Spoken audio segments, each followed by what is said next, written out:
This episode is brought to you by Progressive Insurance. Whether you love true crime or comedy, celebrity interviews or news, you call the shots on what's in your podcast queue. And guess what? Now you can call them on your auto insurance too with the Name Your Price tool from Progressive. It works just the way it sounds. You tell Progressive how much you want to pay for car insurance, and they'll show you coverage options that fit your budget. Get your quote today at Progressive.com to join the over 28 million drivers who trust Progressive. Progressive Casualty Insurance Company and Affiliates. Price and coverage match limited by state law. This is a Vault Studios production. This podcast contains graphic subject matter and is meant for mature listeners only. I'm Shay McAllister. I'm a reporter at WHAS 11 in Louisville. I want to tell you a story about a town in Kentucky, a beautiful, close-knit town where some truly horrible things have happened. I know everybody, so it's hard to think that somebody here in my town would do such a thing. A police officer with a wife and 2 young sons, a teacher and her teenage daughter, a 35-year-old mother, and 18 months later, her father. 4 of them murdered, 1 of them missing, considered dead. All of the cases are unsolved. It makes me fearful to even speak of it. So that kind of gives you a little insight. We'll tell you about those victims and not only how they died, but how they lived. And delve into the lives turned upside down by these horrific crimes. Growing up here and dealing with everything that's going on now, it's like, I'm surprised this town's even standing. We'll dig into the theories around what's really happening in Bardstown and uncover a history of violence that connects this town's past with its present. It's a growing mystery. Whether the events are connected or not, it's a drumbeat, and it's persisting. But before we do that, let me tell you about Bardstown. We want to make sure you get the full picture. Bardstown really is like a lot of small towns in America, and it is beautiful and historic. Dixie Hibbs is the town and county historian. She's also an author and former Bardstown mayor. I like to say Bardstown's a typical Kentucky town, but it truly isn't. It's very special, and it's been special for a long, long time. We'll go ahead and I will take the bourbon, of course. And here we do a 2-ounce pour. Bardstown oozes Americana. In fact, it's the bourbon capital of the world. And it's home to the annual Kentucky Bourbon Festival. Bourbon is a big deal here. The town began with agriculture, and we still are with agriculture because bourbon is agriculture. Signs along the road call it the most beautiful small town in America. Bardstown to me is bourbon, music, and family. It's a very nice, close-knit town. It really is. Everyone here is close. I could turn a corner and I know everybody. And they always say they come for the bourbon, but they come back for the history and the ghosts and all that, because we do have a lot of ghost history. We have a lot of just Jesse James, historical figures that have stayed here. But just under the surface, there's something darker haunting this town.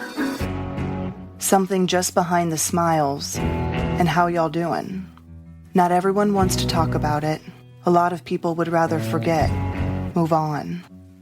And that is one reason I think that we have so much attention brought to us now, because this is negative attention, and we're not used to negative attention.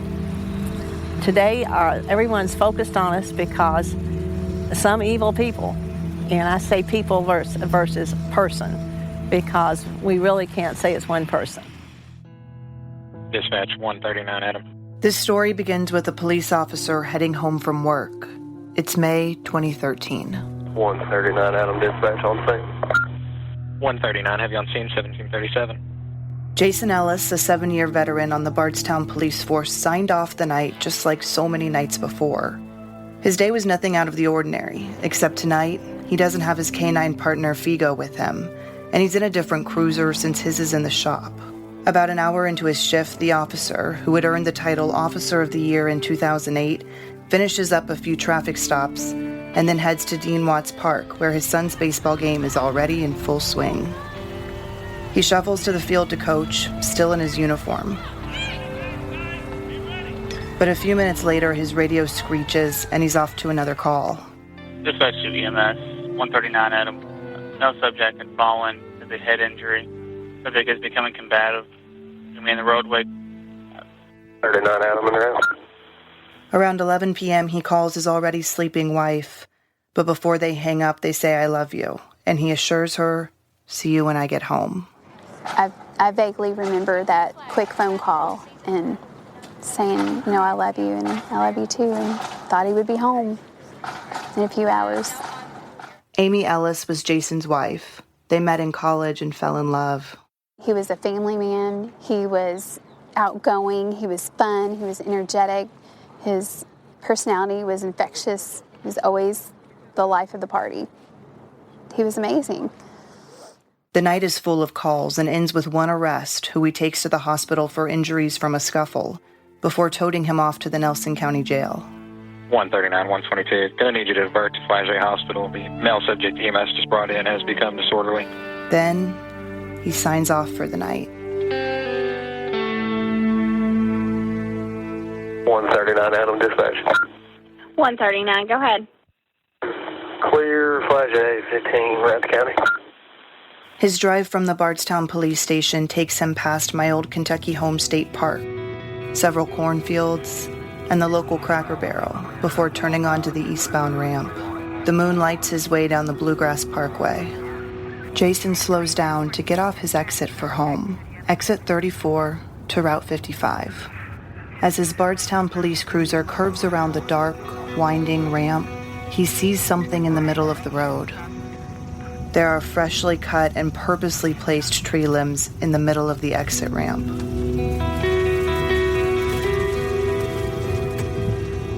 He pulls his cruiser across the ramp to block any oncoming traffic, puts on his flashing lights, and steps out of his cruiser to remove the debris.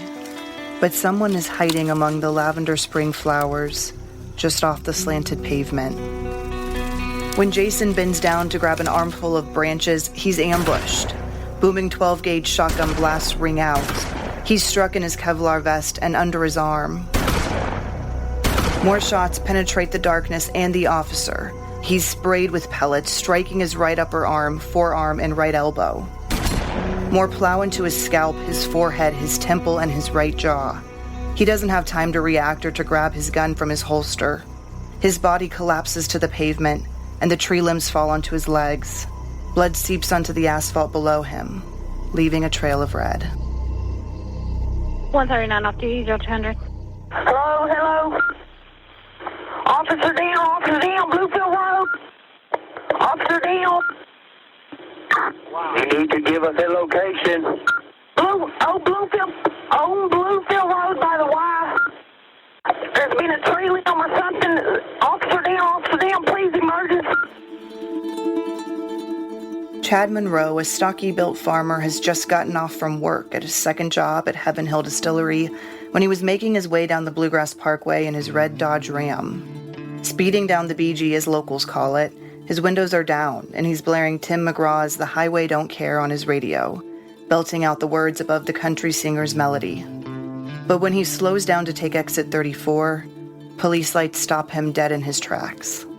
Chad rushes out of his truck to investigate. It's a police officer. He's not moving. He tries to find a pulse, but with no luck.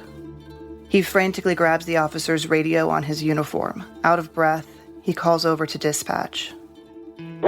I've come home from Heaven Hill Distillery. I've just got off work, and there was the police car is sitting in the middle of the road with the lights on, and we didn't know what it was. It's a tree across the road, and I didn't know what it was, and I got out and I went up there and looked, and it's him. I believe somebody hit him.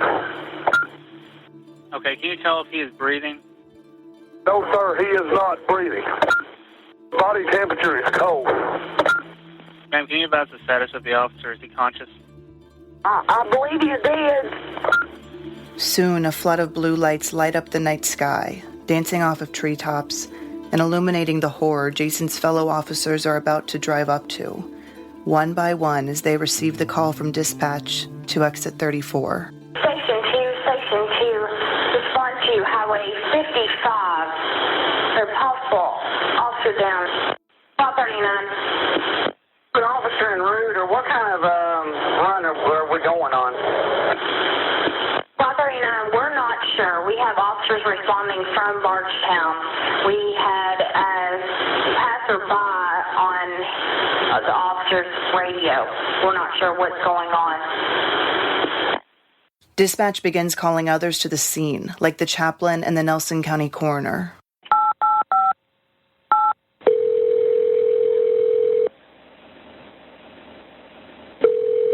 Home. This is Sherry out of dispatch. We have a squad call for a coroner. I will believe we have one of our officers down. They are on. We think they're on the off ramp of the Bluegrass at the Bloomfield exit. We had passersby calling in on the officer's radio, and that's where we think they are, on the off ramp at the Bloomfield exit. All right, on our way. Okay, thank you. He just said, "They've killed him. They've killed him." I said, "Who's they?" And he said, "I don't know. He's gone, Chief. He's gone." Former Bardstown Police Chief Rick McCubbin remembers that night 6 years ago. It's about 3 a.m. on May 25th, 2013. McCubbin is asleep at home when his radio wakes him with chaos. Norfolk County Police Fire EMS, Thompson. It was a little before 3 a.m., and when, my phone rings all hours of the night, being the chief. But when I looked down at that one, and it said Nelson County Dispatch, and I thought, this can't be good. But when they called me, just immediately knew something wasn't right. And I think I remember asking dispatch, I said, "Well, how bad is he?" And he hesitated. And when a cop asks you a question and you hesitate, you're either lying to me or you don't want to tell me something. And so I knew right then, I thought, "Now this is worse." And I don't take anything from the dispatcher. It's not his job to do that. But he knew more than he wanted to tell me, but he didn't know enough to really give me the full story. Booking it down the Bluegrass Parkway on his way to the scene, his officers start calling him. I remember he got in my car, and as soon as I took off out there, before I got onto the Bluegrass Parkway, just as I was getting on, my phone rang, and it was one of the officers on the scene, Officer Andrew Riley, who was another night shift officer, Jason's probably closest friend. And, I answered the phone. I said, "What's up, Andrew?" And I remember he was sort of extremely upset. And he just said, "They've killed him. They've killed him." I said, "Who's they?"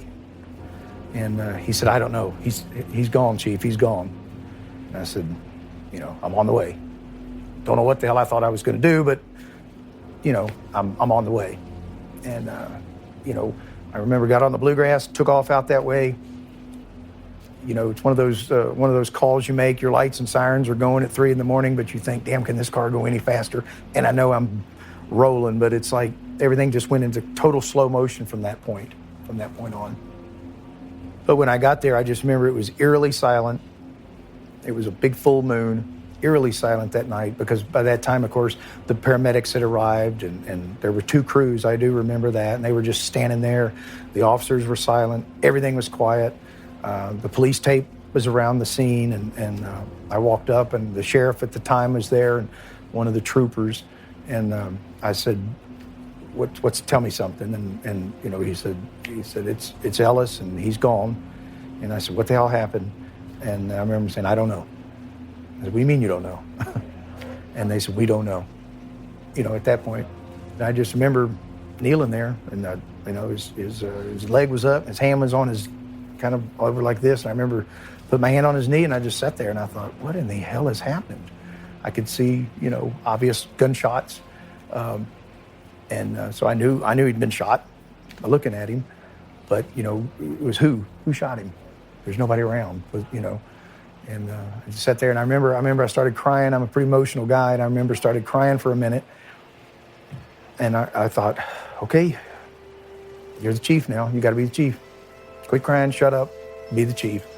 And I just remember at that time I had to turn off the personal side, the emotional side, and I said, okay, here's what we got to do. And I just started throwing commands. The scene, his officers, it's a sight he'll never be able to erase from his mind, and it haunts him to this day. You know, it was the first cop murdered in forever. I think the first cop in the county, but definitely the first cop in the city of Bardstown. You know, I had a moment where I just kind of lost it as chief, or as just a cop. You know, I have a dead young man, a great cop who's dead on the side of the road, and nobody knows what the hell's happened. Then I thought, oh my God, we got to go tell his family. That was obviously extremely hard. They knew something bad had happened, and I remember, you know, just the buzz of so many people in the house. You know, you've got the police chief, you've got the mayor of the city in your living room. You've got, who are all these people at 8 o'clock in the morning in my house, and where's Dad? The Blue family, the Blue blood family just got a bad hit, but nothing at all like what Amy and Hunter and Parker and Jason's family in Cincinnati just took. Blue Bloods are Ellis's vast family of police officers, not only in Bardstown, but across the country. Let Tend Dental make your dream smile a reality. We offer a variety of top-rated treatments, including Invisalign aligners. And for a limited time, Tend is offering $750 off orthodontic treatments. Offer valid through January 31st, so don't wait. Visit hellotend.com/sale. That's hellotend.com/sale. And book your free consult today.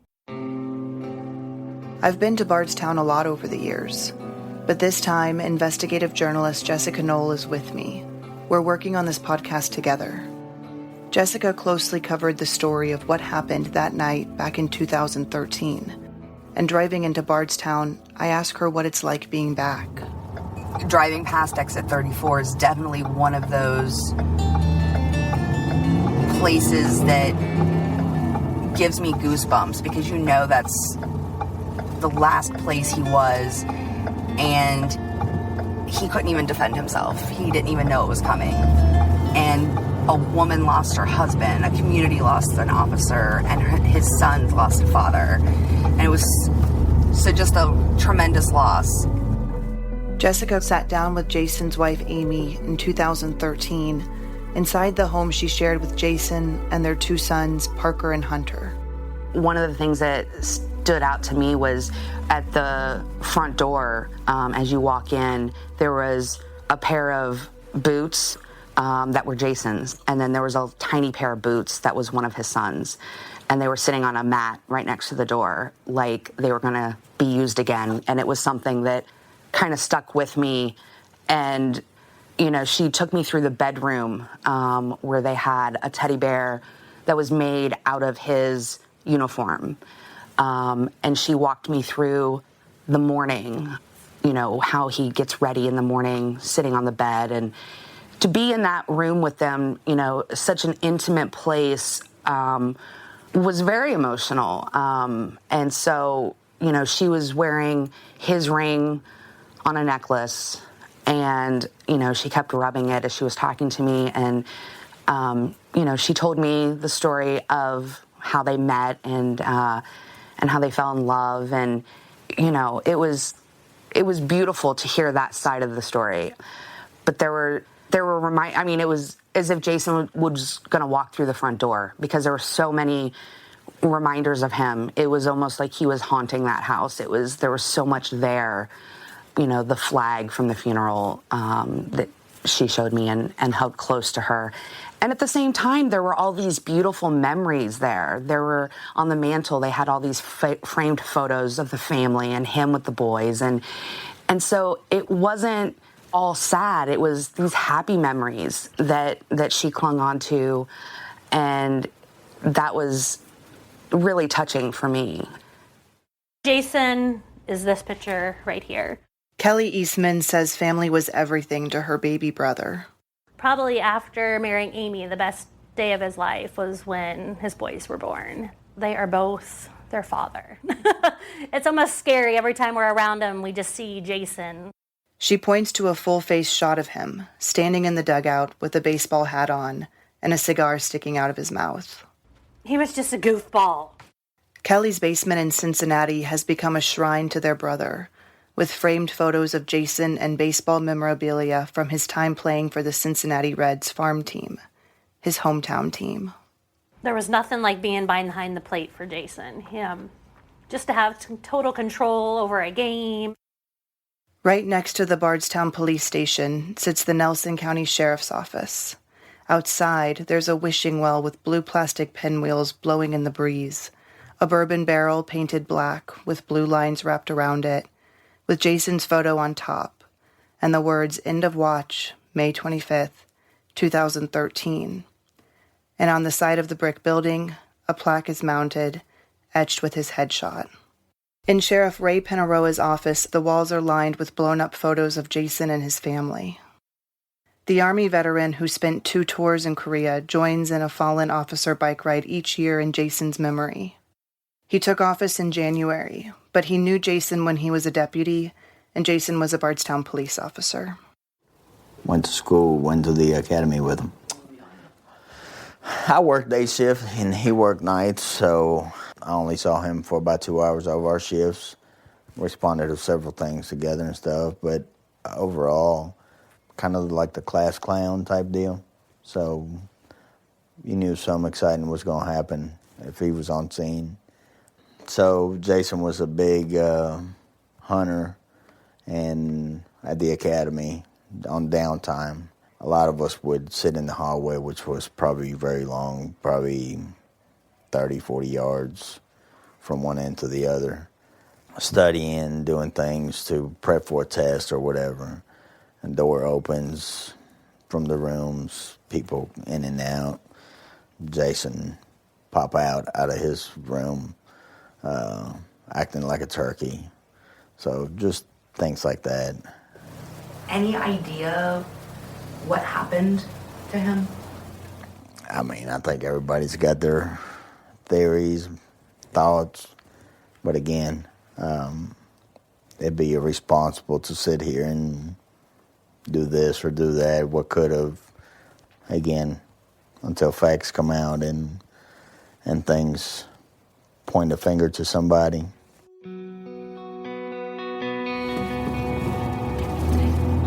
It's really quiet and dark. Yeah, the only thing I've seen out here is a bourbon truck. Jessica and I are driving Bardstown officer Jason Ellis's last route home. One thing that's always gotten to me when I've taken this drive before is just how dark this road is. There's hardly any lights when you're driving it. Yeah. You can understand how he didn't see anything coming. And it was the most horrific, perfect setup for someone to do what they did. We veer off to take exit 34, heading to Bloomfield. So the thought is based on trajectory. So when you come around that curve, it's almost like a cliff, an overhang that's taller than everything else. So the idea is that potentially there was someone up here and maybe someone down below in that ditch trench area. Both are highly concealable. I mean, you wouldn't see, as you saw when we were pulling around, someone could easily be hidden down below or easily be hidden up top, that they're just waiting.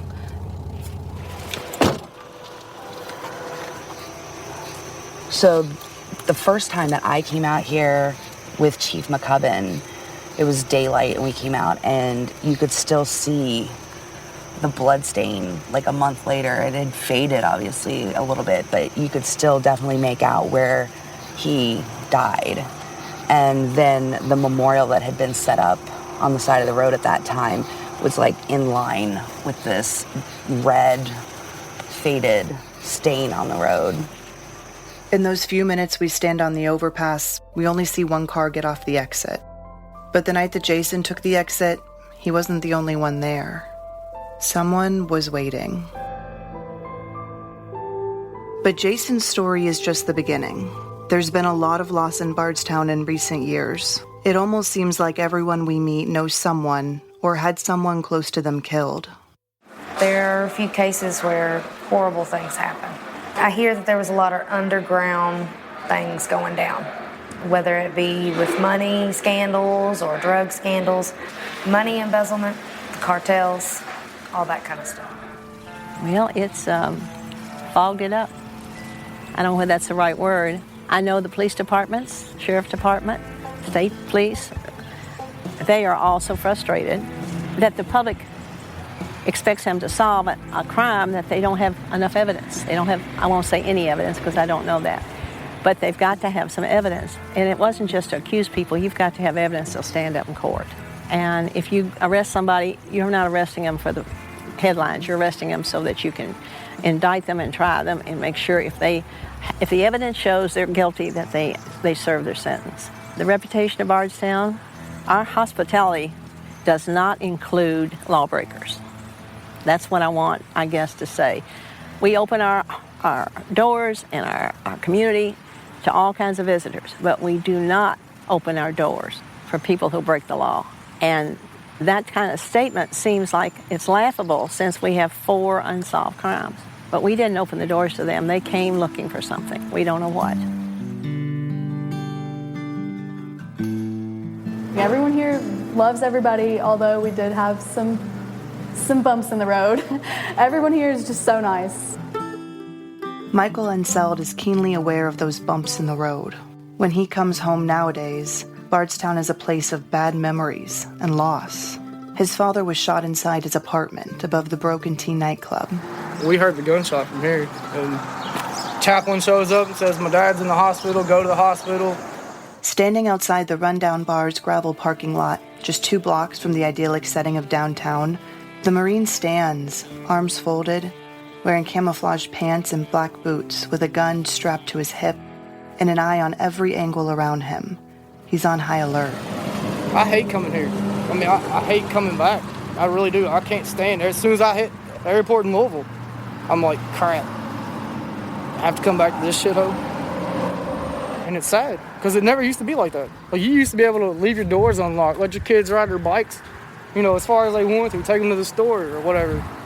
Now, you go sit on your front porch, that's about as far as they go, it's about 5 feet. You can't trust nobody here at all. And that's what's sad. You got cops that are supposed to be doing their job and they won't do it. So now everybody's literally got to live armed. Michael isn't the only one who's seen the more sinister side of this town. Not even close. His story seems to be an all too common thread among the locals. It's a town brimming with questions and accusations. The answers just out of reach. Richard Caldwell grew up visiting his grandparents in Bardstown. Today, he describes himself as a citizen journalist. This is where my grandparents raised my mom, so Bardstown was always a magical place for us. Caldwell remembers the day Jason Ellis was killed. He's written about it extensively in his blog ever since. Well, everybody was just so sullen, and I pieced together what happened, that Jason Ellis had been shot the night before. Wearing jeans and a brown t-shirt with a long red ponytail cascading down his back, the 41-year-old seems a little nervous. Sitting at a picnic table, he delves into his theories. It seems like these unsolved cases have kind of turned the most beautiful small town in America upside down and changed the way people look at it now. Yeah, I think it's made more people look at it. The Jason Ellis murder really slammed on the brakes for a lot of people. It made people locally and beyond stop and really pay attention. And I think events that have happened since then just add to that. In his blog, and now with us, he shares his thoughts on what he believes happened to the Bardstown police officer. Well, the hot gossip at the time was that a local gang called the BMGs, or the Big Money Gang, they're big on drug trafficking, that they had some sort of involvement in it. And I have cousins who consider themselves parts of the BMG, and from everything I've gathered, I think there are a bunch of kids that watch entirely too much television. I don't think that they would have the brains or the resources to execute the execution of a law enforcement officer. I mean, just considering the planning that had to go into it. I think it's an easy cop-out to try to pin it on, some gangbanger wannabes. The angle was funny enough that it wasn't just some random idiot with a gun, and it probably wasn't even a hobbyist hunter. It was someone who knew how to use a long-range assault rifle. And there's a lot of veterans here, but there's also the law enforcement community itself. And I think the fact that Ellis was the newest police member, I think he might have unintentionally been making his fellow officers look a little bad. Maybe it was a Serpico thing, where he was starting to realize that some of his fellow officers might not have been on the up and narrow, and maybe they saw him as a potential threat. But I think there's more evidence to support that than to support that it was just a bunch of, dropout junkies, who pulled the trigger. The fact that it was an experienced sharpshooter who had to have pulled it off. And, that's not my opinion. That was the conclusion that the state investigators reached, the Kentucky State Police in their first investigation. I've heard crazier stories that it was a Mexican hitman who flew up special the day before specifically to take out Ellis. And I think that's a little more far-fetched. Could it be that maybe the cops in my town aren't trustworthy? That's stuff that people should consider. Do you ever fear for your safety? I would think anyone does. And these are scary times we live in. The people who are supposed to be answering these questions aren't. The people who are supposed to be asking these questions within the community aren't. So somebody has to. And I want to think that me and my meager resources, if I get wiped out, if I end up a body in a field or something, then there will be someone else who will continue. There will be someone else to do it, because truth, justice, and the American way, that's what everyone's supposed to be living for, I'm not scared anything would happen to me. I've heard things that are much crazier relating to most of these stories that I won't buy into.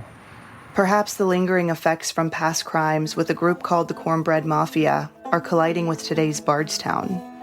Rick McCubbin and his friend, Glenn Crabtree, belly up to the bar at a local speakeasy and start telling us about the criminal ring. Based in Nelson and other nearby counties, their main cash crop, marijuana. So when you look at what has happened, I don't know, what, Rick, in the past 6 years, 7 years, maybe? 6 years? There's a lot of tie-in to what happened back in the 70s. In the early 60s with the Cornbread Mafia, there's just no doubt that some of that still exists. Even though so many of them have been incarcerated and found the straight and narrow, if you will, it still lies deep within this county. Plain and simple. Children still ride their bikes through town, and old men sit on benches under shade trees, talking about the weather. While hospitality remains its prime commodity, what lies beneath the genteel facade and just past the summer breeze is much more ominous. Beyond the southern charm is a thick cloud of suspicion, a belief that they're living among killers.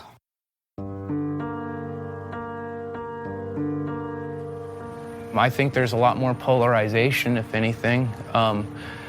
There's people who will defend the police to their dying day simply because they wear a badge, and it doesn't matter if that officer was caught with stolen property or selling drugs or something like that. They will defend them.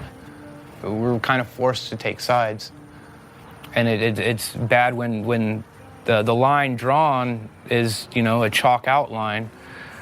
But that's what Bardstown has right now. As we drive back to town after talking with Richard, we catch the sun setting, dipping just below the rolling hills along the 2-lane country road, and we contemplate. Was Jason Ellis's murder part of a more sinister plot within Bardstown? Will the police uncover who obliterated one of their own? Or is it someone they already know?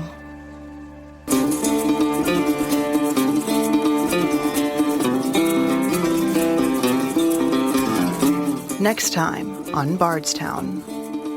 Something's going to break loose to help solve it. So who stands to benefit from this murder? Because it wasn't an arbitrary murder, it was directed.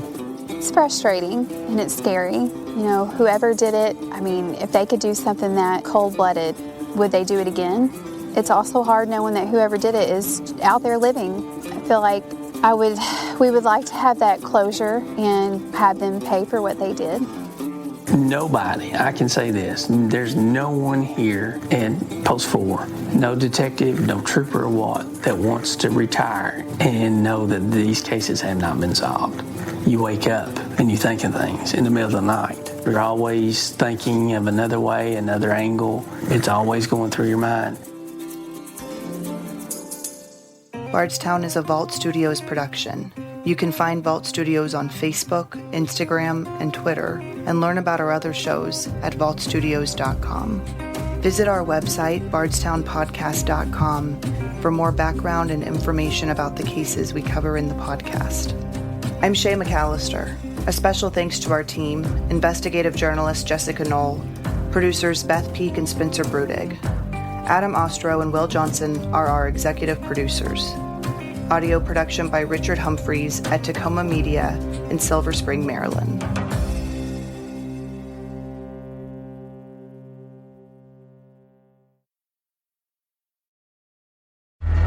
Real events. This was a homicide. Real investigations. As an investigator, I don't believe in coincidences. The Justice Network, the only 100% true crime broadcast network. A 24/7 lineup of true crime, investigations, and cold case files. These are signs of a serial killer in the making. Why did they do this? Why her? Visit JusticeNetworkTV.com to find us on broadcast, cable, and satellite. The Justice Network.